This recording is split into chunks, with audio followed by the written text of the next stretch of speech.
नमस्कार दोस्तों, स्वागत है आपका मेरे चैनल कॉमिक्स लाइफ में। शुरू करते हैं गगन सीरीज की एक और मज़ेदार कॉमिक्स, गगन और शैतान वैज्ञानिक पार्ट 2। अगले दिन गगन ने ताहिरा से मिलकर उसे रात की घटना के विषय में बताया। मुझे तो तुम्हारी इस बात पर हैरत हो रही है कि वह वनमानुष किसी कुशल लड़ाके के समान लड़ रहा था। सचमुच यह मेरे लिए भी कम हैरत की बात नहीं है। क्या एक वन मानुष को इस कदर प्रशिक्षित किया जा सकता है कि वह तुम्हारे हाथ में रिवॉल्वर देखकर यह अनुमान लगा ले कि तुम उस पर गोली चलाने वाले हो? मेरे ख्याल में कभी नहीं। तो अब हम डॉक्टर विलियम के घर चल रहे हैं और फिर एक टैक्सी द्वारा भी डॉक्टर विलियम के बंगले पर पहुंचे। उफ, इस वर्षा को भी अभी शुरू होना था। चलिए आओ, बंगला सामने है। शुक्र है वर्षा हमें अधिक नहीं भिगो सकी। डॉक्टर ने अपने रहने के लिए बड़ी अजीब जगह को चुना है। क्यों ताहिरा, तुम्हारा क्या विचार है? ठीक कह रहे हो, आओ अंदर चले। चलो। गगन ने कॉल बेल बजाई। लगता है बिजली गुल है, नॉक करो। इस बार गगन ने दरवाजा खटखटाने के साथ जोर से आवाज लगाई। कोई है? अरे कोई है? लेकिन भीतर कोई प्रतिक्रिया नहीं हुई। हाँ, बाहर बिजली जरूर चमक रही थी।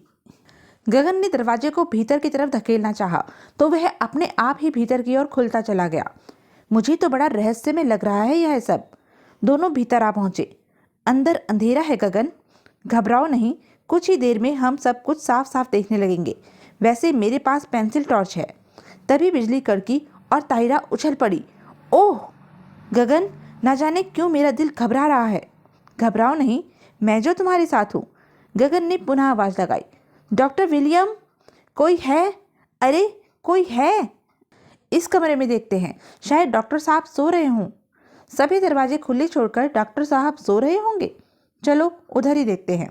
अब टॉर्च जलानी पड़ेगी। ठीक उसी पल तीव्र गड़गड़ाहट के साथ बिजली चमकी और ताहिरा के ऊपर कोई वस्तु आकर गिरी।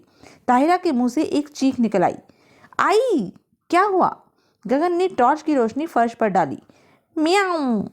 रोशनी देखकर बिल्ली वहां से भाग गई। यह तो बिल्ली थी, मैं खामखा ही डर गई। अरे!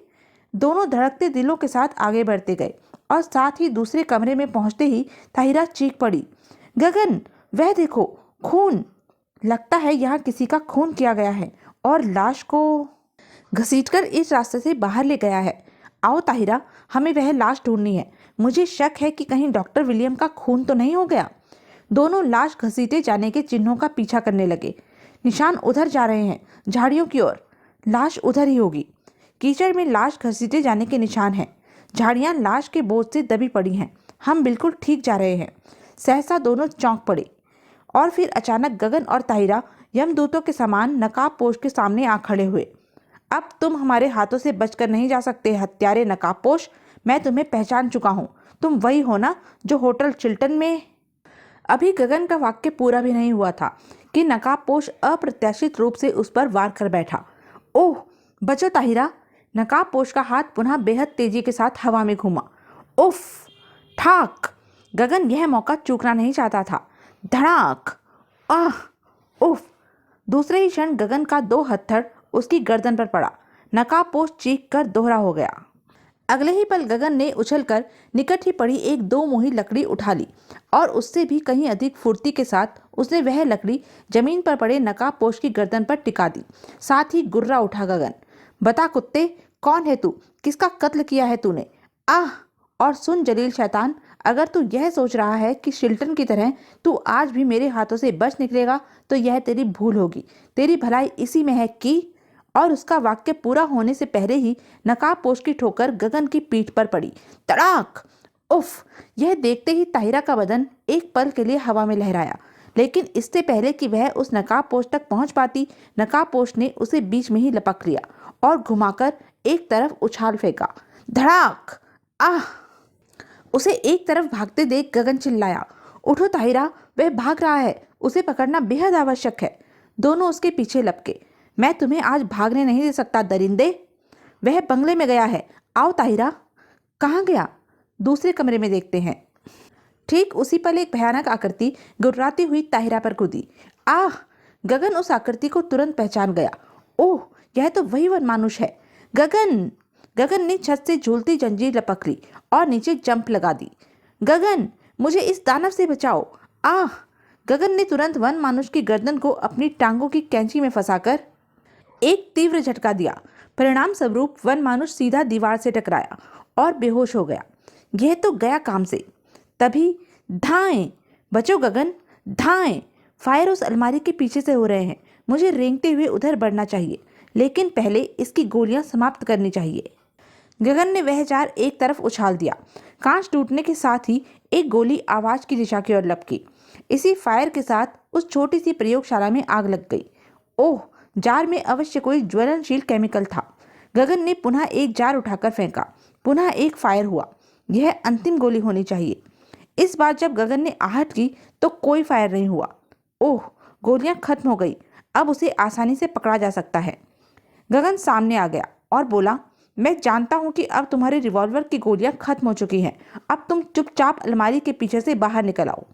लेकिन धीरे से हिलने के साथ ही पूरी अलमारी नीचे आने लगी। ओह, उसने अलमारी को धकेल दिया। धड़ाम। नकाबपोश ने सीढ़ियों से भागने की चेष्टा की, मगर वहां ताइरा के घूंसे ने उसे वापस गगन के पास पहुंचा दिया। गगन ने झपट कर उसका नकाब उलट दिया और उसकी सूरत देखते ही गगन के मुंह से निकला, तुम डॉक्टर विलियम हो? हाँ।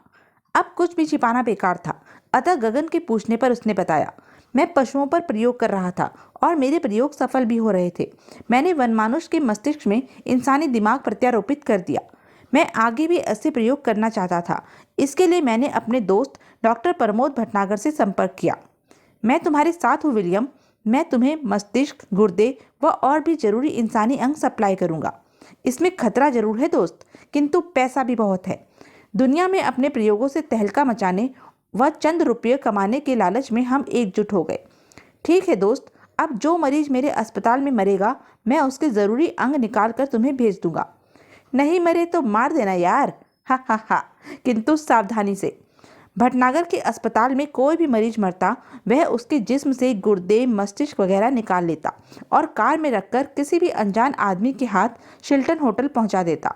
सुनो भाई, मुझे एक ज़रूरी काम है। कृपया तुम यह कार शिल्टन होटल पहुंचा दो, बदले में तुम्हें पैसा मिल जाएगा।